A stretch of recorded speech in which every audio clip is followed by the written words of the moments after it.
here. Unfortunately, sadly, things have changed, and I have slightly amended the material that I brought along. I also thought it's such interesting and exciting material that the slideshow would be secondary to showing the real things that are up on the board. Thank you again, Isabel, for arranging the board. Because this is Stampex, I've tailored this talk and display to Royal Postal History. The subject itself lends itself to a lot of extraneous kinds of material, and you will see as you look at the board what I mean. The postal history and the postmarks and stamped envelopes are there, but these items are further enhanced by the most exceptionally interesting ephemera, autograph letters, signatures, and related things that bring any kind of connection to life. And I saw that recently we had a major auction at the end of June of Royal Historical ephemera printed material, and the international interest in this material was exceptional. We were selling things to people as far as Malaysia, China, and this material does resonate because it really all does tell the story, and the story is the story of this country. I'm going to walk around and point out certain things that I think you might like to see when you have a chance to have a look. It opens, I thought, with a tribute to the Queen. A long reign of 70 years that has released onto the market the greatest number of stamps, postmarks, postal history, and the like.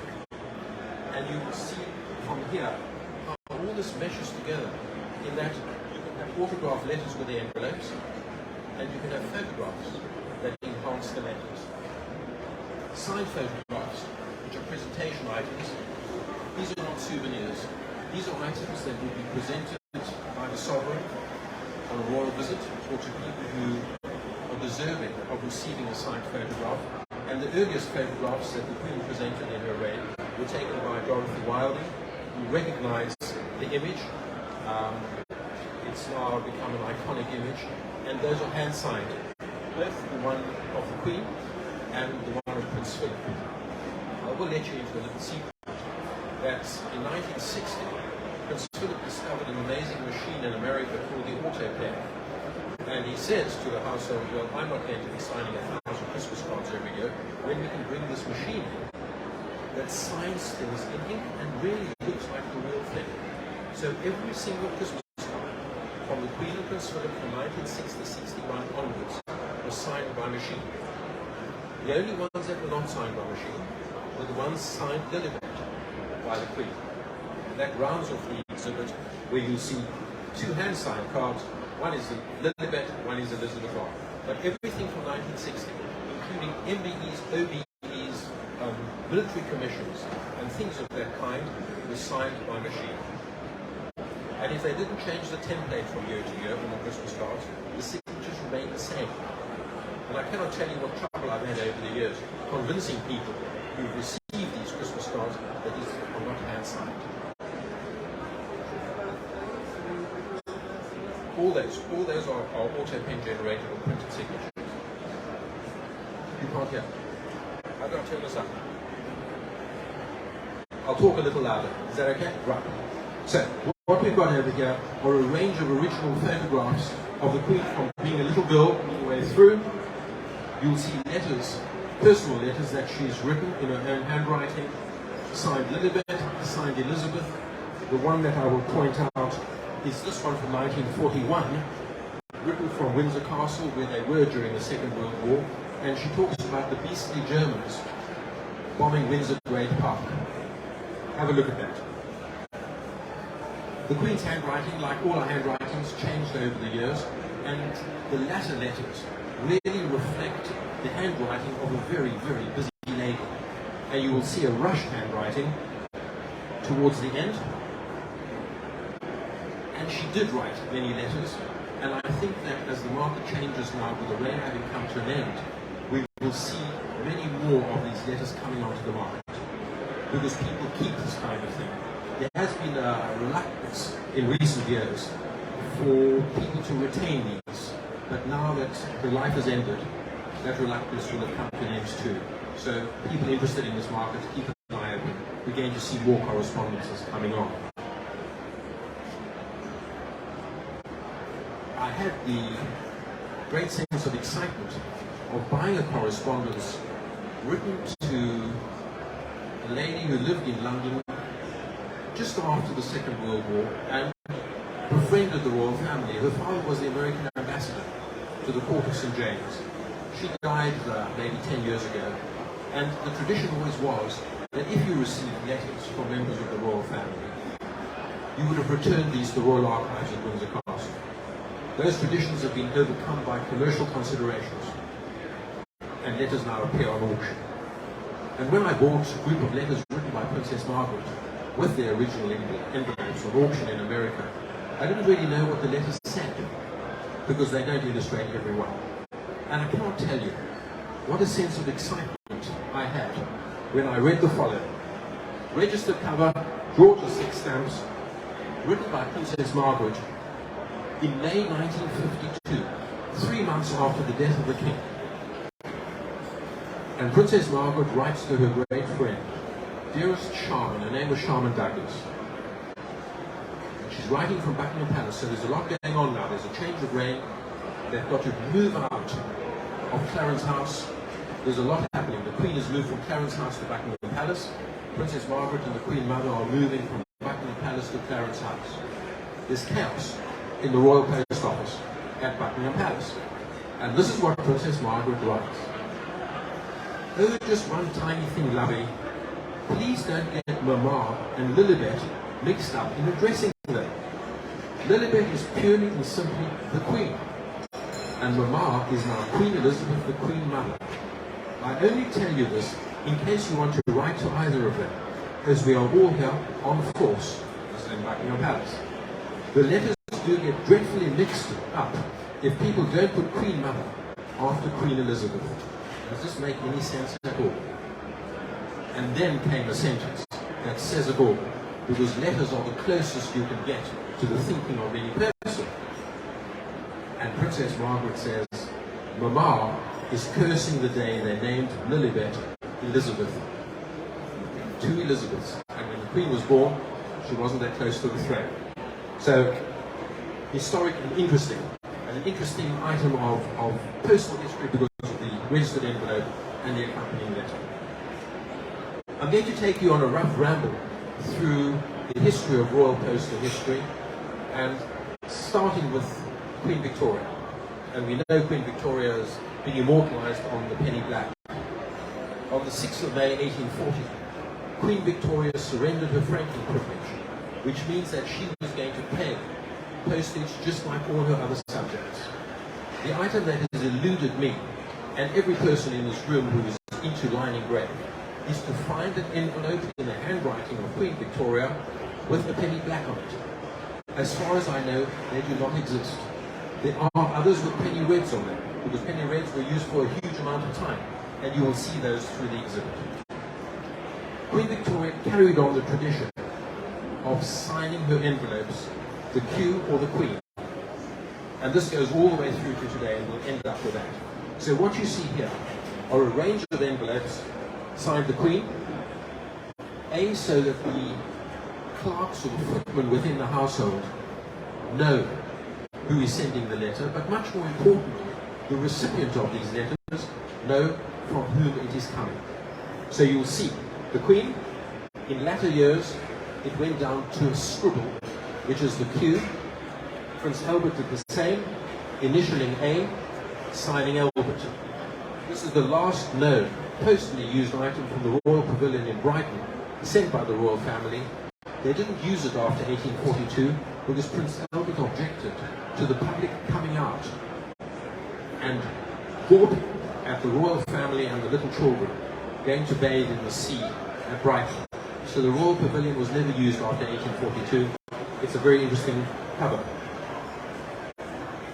Queen envelopes with paid postmarks on them, the story's there, quite scarce. Stamped envelopes, the Queen with penny reds, tuppenny blue. and then postal arrangements came into being for the royal family. Osborne House on the Isle of Wight took over from the Brighton Pavilion, and special arrangements were made for mail to be taken from the Isle of Wight to the mainland. They were taken on the railways, on the Portsmouth sorting carriage. The covers were cancelled with the most fabulous little star of the Portsmouth sorting carriage. It's a beautiful postmark, unlike anything else, and it generally cancels the stamps. Single circle date stamps, also on Royal Mail from Osborne House. This cover's always fascinated me because the Queen was writing to the Dean of Windsor and was stamped by the footman with a penny red stamp. And I've always thought these covers are fantastic because you've got it in the handwriting of the person who's depicted on the stamp. Not many people can do that. However, some overzealous postal clerk decided that this letter was above half out and taxed the Queen's mail. More to pay, the Dean of Windsor must have been mortified, and I'm sure he didn't claim the tuppence back from the Queen. The Queen's reign saw mail from Balmoral with its own postmarks. So you'll see the Caledonian Travelling Post Office cancelled the covers, and there's a range of those. By this time, the Queen's mail was so voluminous that she stopped signing the Queen, and you get these little squiggles in the corner that read the Q. And a wonderful range of covers came out in that period. What you will notice between the earlier covers and these is that from the moment Prince Albert died, Queen Victoria was in permanent mourning. And this applied to all the correspondence that she wrote. The thickness of the black mourning envelopes differed. Early 1861, 62, 63, very thick black mourning envelopes and notepaper was used, and now this is the more traditional black-edged envelopes that the Queen used really until her dying day. For those of you who are collectors, I often say that why do you collect things? Something would have set you off. Something would have appeared. The very first thing that would have set you off. That started what then becomes a magnificent obsession. And when I was living in South Africa many years ago, we had a wonderful local auction house, not terribly far from where I lived, and they used to produce printed catalogues. And one day I thought, oh, this looks interesting. There's a letter from Windsor Castle, written in 1875, interesting notepaper, and for the equivalent of what is then a pound, I bought a letter from Windsor Castle with a Maltese cross at the top. I then wrote to the Royal Archives to find out who had written this letter. And it turns out that the letter was written by a Waterloo survivor who lived in the lower wards of Windsor Castle, and he was writing a letter posted from Windsor. And this is what set off this collection, which is now turned, as I say, into a magnificent obsession. Have a look at it. I went, when I was last at Windsor Castle, the lower ward is opposite St. George's Chapel, and I could see exactly where this was written from. So there we are. There's always number one in any collection. So that's a great treasure. By the 1860s, 1870s, with the advance of telegraphs throughout the world, there was a need for the royal family to communicate other than by letter. And date stamps, not postmarks, date stamps were introduced for use within the royal household, and they were generally for telegraphic purposes. Buckingham Palace, Windsor Castle, Osborne House and Balmoral all had their own telegraphic date stamps, and you will see these telegrams with correct usage of these postmarks, these date stamps. They use postmarks incorrectly. You should never see an envelope cancelled with these date stamps. They were purely telegraphic. The first post office that was opened within the royal household was in fact at Osborne, Isle of Wight, and that was only in 1897. All the other postcards from Sandringham, which was sometimes used on the back of envelopes to indicate a date of posting or time of posting, are telegraphic markings. The first postal marking, Osborne House, 1897, and once Queen Victoria died in 1901, that postmark was withdrawn because Osborne was then gifted to the nation and became a convalescent home under the instruction and really the request of King Edward VII. These telegram forms were not forms to be used by members of the public or for the public to receive telegrams on these forms. They're for government use and they were for use for royal telegrams. You'd see the bold coat of arms at the top, which you receive something like this, you know it's something special, and you jump. So they're lovely things and they're very attractive. The Osborne Isle of Wight postmark over here, and as I say, used only for 4 years, and they're fairly elusive. 1901, Death of the Queen. We've just seen really a procession through the streets of London, and really through the kingdom, of the coffin of Queen Elizabeth II. There's a lot more symbolism in this than one realizes. It almost goes back to the medieval display of royal processions, so people could physically see the sovereign. And when the funeral arrangements were devised for the Queen, and for George VI and all the previous sovereigns we've had, the intention was that the people in the street could physically see what had happened. This would all have been done in private, but there's a lot more in medieval symbolism that we've just witnessed in very modern times, so that the public could engage with the monarchy. The public could be seen to be involved. And believe you me, within the royal household, within the royal family, this was the greatest litmus test of the loyalty of the population and their relationship with the monarchy. Because how else do you physically see what the feeling of the public is in modern times, and particularly turbulent times?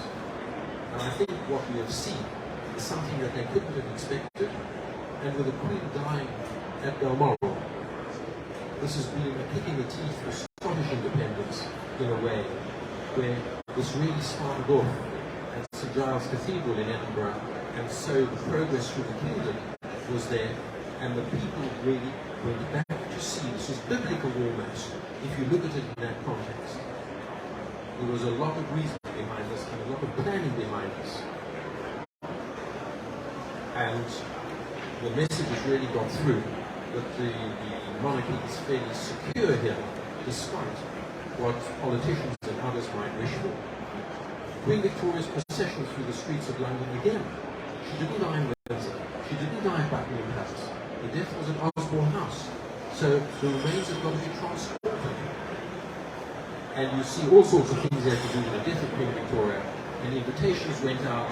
There was procession even all the way up the Edgware Road, which the Queen was saved from this time round. They didn't go along the Edgware Road, but tickets were sold by businesses along the processional route, where you could go onto the stands and view the procession of Queen Victoria's coffin. As I said, a lot of symbolism. The change of reign in 1901 led to some revolutionary changes within the royal household, within the royal post office. Edward VII decided he's not going to have this business of surrendering paying postage. The system of official paid postmarks was introduced, and cachets were introduced for use within the royal household. So you will see cachets of, over there, cachets of the superintendent of the household, the master of the household. Things change, and of course it makes it a lot more excitable for collectors like us. Within this kind of collecting, there are generally subsets. And I have brought along in some range to show you how exciting postmarks can be to collectors. Not only the postmarks, but when they're on envelopes, how these things can tell a story. In 1884, a London scroll design postmark was amended to reflect VR at the foot. This VR postmark was used on Royal Mail and on certain government mail. VR Victoria Regina. There's a range of them. The rarest of them all is the VR in the centre of the postmark, which is over here. This is the only recorded example on cover. And have a look at the design of that. Totally different to anything else. The use of the VR strikes is quite fascinating and forms a study on itself. Something to look out for. And very often overlooked by dealers who don't really know what they're doing. You can never find. So those are quite interesting. There was an ER postmark as well. and that is over here. The hooded ER circle, also used for a certain period. Quite why they introduced it, we don't know. But they're the rarities in the postmark world. 1902 to 1904, those of you who are interested in GB official stamps will know that there were RH, Royal Household official stamps on the halfpenny and penny to be used by certain departments within the Royal Household. They're quite scarce on cover. 1904, the official stamps were abolished because there was such misuse of these stamps. And you'll see examples, halfpenny, penny on cover, and the only known RH official multiple on cover used to a foreign destination, which is going to France at the bottom. The reign of Edward VII saw the introduction of some amazing postmarks. Unlike the Queen, he travelled around a lot and communication was needed. So skeleton type postmarks were introduced. And you'll see a range of those from Chatsworth, and they're all skeletons, single ring skeleton marks, not intended for permanent use, but to be used when the king was in residence. The court postmaster, who was now firmly part of the royal household, travelled with the royal party and the royal entourage, and he applied these postmarks to the royal mail. So you've got, as I said, Chatsworth down there, Highcliffe Castle, in 1907, where the Kaiser established himself for a period of time, and the Highcliffe Castle on cover is rarer than on postcard, and again, of the skeleton type. Again, how wonderful it is to see a cover in the handwriting of Edward VII, and his stamps are there, posted from Buckingham Palace. The king initialed his envelopes ER. He also, prior to ascending the throne, he initialed his envelopes AE, Albert Edward, and you will see one of those over there. Very distinctive handwriting, and the most impossible handwriting imaginable. And in talking to somebody who worked at the Royal Archives, I complained about this, and I said, well, we're having a lot of trouble reading the king's handwriting. And she said the best way to decipher the handwriting of Edward VII is to hold it at an angle and tilt it, and then you can read it. And she was actually right.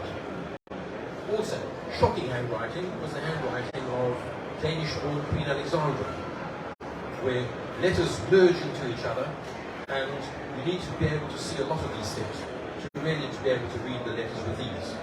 And getting onto Queen Victoria's letters, well, that's a nightmare unto itself, because she used abbreviations that nobody else used. And I think after time one can decipher it, but it's never that easy. You'll see Queen Alexandra's handwriting here. How the postman knew where these things were going, I don't know. The Royal Yacht had its own postmark. Official paid strikes were used. These were travelling postmarks used when the king was moving around the country. You'll see these. The only known registered official paid. So the court postmaster would have been in attendance at Tulcombe Lodge in Scotland. The king was in residence, and all mail was franked with these official pays. They're scarce things, only to be used by the royal household, with the most wonderful crown at the foot of the date stamp. As I said, these kinds of connections go into tangential sidelines, and I have brought along for your entertainment royal game labels. You all know that tens of thousands, hundreds of thousands, I don't know how many, birds are shot during the annual Sandringham shoots. And what do you do with all these birds once they're there? And there was a pecking order, whereby the birds were sent out to the deserving who received gifts from the royal shoot of however many pheasants they were. So the dead birds were bundled together, and a bag label was attached to these birds, and they were sent, generally by passenger train. So this thing, going to the royal doctor, had 4 pheasants, 4 partridges, and 1 hare attached to it, and on the reverse was a railway label of the railway company that transported the dead birds. So when I bought the first one, which had the remains of a bird on it, all these funny little marks, I thought, well, there must be others. And they're here. And they make for fascinating things. The only one that I've ever seen from the Queen's reign is over here, from Balmoral, and young brass was sent from Princess Margaret. And there's another one here where the Queen was sending 2 pheasants to Sir Anthony Eden, who was probably Prime Minister at the time. But what's interesting is that people keep these things. If you and I got one of these, of course you wouldn't get rid of it. And that's how this eventually gets into the market. It makes collections like this a lot more exciting. The only postally used one was the King sending 6 woodcock to the Prince of Wales at the fort in Sunningdale, Windsor. Well, we know what went on at Fort Belvedere, immortalized in the King's, or then the Prince of Wales' relationship, and then the King with Wallace Simpson. And to see the juxtaposition of His Majesty the King, Sandringham, the Prince of Wales, Fort Belvedere, one can give a lecture alone on this label and the story that he tells of royal history and the royal drama that the country went through in 1935-1936. Again, you'll see interesting usages of registered labels here, and these are particularly scarce. These little labels used from within the parcel post labels from within the household with the stamps on them. They're not common. The Royal Yacht was a great favourite of George V, and the only known registered letter from the Royal Yacht is shown over here with the label of the Royal Yacht in the handwriting of George V. What's interesting about this cover is to whom it is addressed. And if I say to you, Her Imperial Highness the Grand Duchess Xenia, does that mean anything to anybody? And I know it does to one or two of my friends here. She was a sister of the last Tsar of Russia. He was saved in 1919 by King George V when remnants of the imperial family were brought to this country by George V aboard a gunboat called HMS Marlborough. And the Grand Duchess Xenia died in Hampton Court in 1960 and was looked after financially by the royal family. There's a huge amount of history encapsulated within that envelope and the relationship between King George V and his Russian cousins. That's for another time. What has dominated the news in the last few days is the announcement and photographic release of the new design of the King's cipher, King Charles III's cipher. And I'm very pleased to see that the spelling is correct. Nothing drives me more mad than seeing ciphers spelled incorrectly. The spelling of the royal cipher is with a Y, not an I. Cipher with an I is a secret code. Cipher with a Y is the personal insignia of the monarch. So I brought something very special along to show you, and it's something that eluded me for 30 years. The proof books of the post office appeared on the market over 30 years ago, and these proof books contain the rubber stamps that were used for government departments that authorized official paid postage. Amongst it was the design of a cipher for Princess Elizabeth after she was married in November 1947. Very attractive design, curly E surmounted by a coronet as Duchess of Edinburgh, as she was then, and this was supposed to be used in Clarence House where she lived with the Duke of Edinburgh. For some reason or other, it was never used, but was designed, was approved, and the court postmaster had access to it, because you see an example on his compliment slip. If anybody ever sees that on an envelope, please phone me no matter what time of the day or night. I don't believe that one exists. But after 30-something years, I managed to acquire the original page from the Post Office record book that shows that E surmounted by the coronet. George VI had his own cipher, as did Edward VII. Queen Victoria did not have a cipher because there was no need for it. She initialed her envelopes. George VI's cipher went through a number of changes. From the proof books, you will see them up here. There was a small design intended. That little one that was not approved, a larger one was approved, which you see there. You can see the difference in sizes, GRI, and then there was a further change to the King's cipher. These little purple stamps, sometimes in black, went onto mail that came out of the royal household to indicate that they were entitled to official postage paid. The King initialed his envelopes as well. the poor chap unfortunately had to change his name quite a few times during his life, from Prince Albert to George R.I., and finally after the loss of India, to George R. Two wonderful envelopes when the king was writing to his mother, Queen Mary. The first one, Her Majesty Queen Mary, Marlborough House, George R.I. Second one, Her Majesty Queen Mary, Marlborough House. He's now dropped the I. We lost India.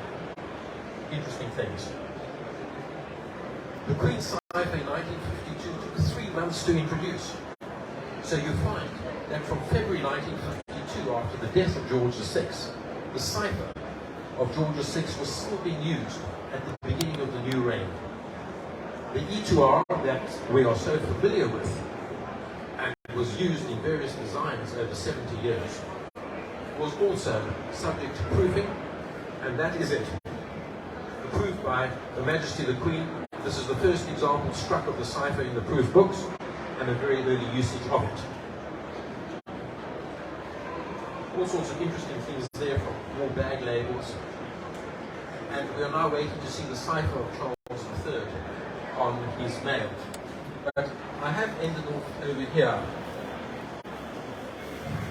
Charles, Prince of Wales, was very keen on writing letters, and he was entitled to sign his letters Charles P. I've never seen a letter signed by him Charles P. as Prince of Wales. It was always Charles. What we saw in the official signing of the documents at the Accessional Council 10 days ago, or 2 weeks ago, was the first public signing and the first time he was allowed to sign Charles R. Charles R is probably going to be a rare signature in ink. The auto pen machine will already have been designed for use on commissions or whatever. Charles R as an ink signature is going to be a great, great rarity. I have no doubt. Although I expect that over the last 70 years he's been practicing quite a lot. But those don't count because they're out of period. This is a marvellous letter written by him. Most members of the royal family are able to express themselves superbly in writing. The art of letter writing is a dying art in many ways with the younger generations. But the letters that we see written by members of the royal family are exuberant, they're expressive, they're genuine, they make the recipient feel very special. And this letter written by the Prince of Wales while he was in the Leeward Islands in 1973 is worth a read. And have a look at that. The signing of envelopes, we will probably see, as the Queen used to initial her envelopes ER, we are probably going to see envelopes initialed CR. Again, for collectors like myself and those who are interested in the field, these are going to be great rarities. Unlike this one, which has the C typed, another one they used to see quite a lot of typing was with Diana, Princess of Wales. Quite a lot of D typed in the corners instead of the D in manuscript. So, CR in the corner is going to be a wonderful thing. Prince Philip, P in the corner, the Queen and the Queen Mother both initially ER, causing huge confusion, getting back to that letter over there where there's chaos in the Royal Post Office, nobody knows who Queen Elizabeth is. Hurried handwriting by the Queen. Most royal autograph letters, personal letters, have gone by registered post. Obviously to ensure the security of these letters, and for personal history collectors, the additional registered labels and the postal side of these things have a huge amount of interest to the letters. Again, you see the handwriting of a hurried lady. The Queen wrote a lot, but they are scarce on the market. And as I said initially, we're going to see more. And I've got to end off really with the glory of the coronation of 1953, an amazing photograph taken in the palace after the coronation in Westminster Abbey. It was used by the Queen and Prince Philip as their first Christmas card in coronation year. And you'll see Technicolor that's slightly out of date. Prince Philip has got ginger hair in the photograph. I don't believe he was ginger, but you have a look. The interesting thing is handwritten signatures at the bottom that really reflect the glory of that reign. And I'm now going to let you have a look, and if there are any questions, I'm sure through Isabel, I'll try and answer them. So I hope you've enjoyed listening to what I've had to say, and now have a look at what there is. Thank you very much.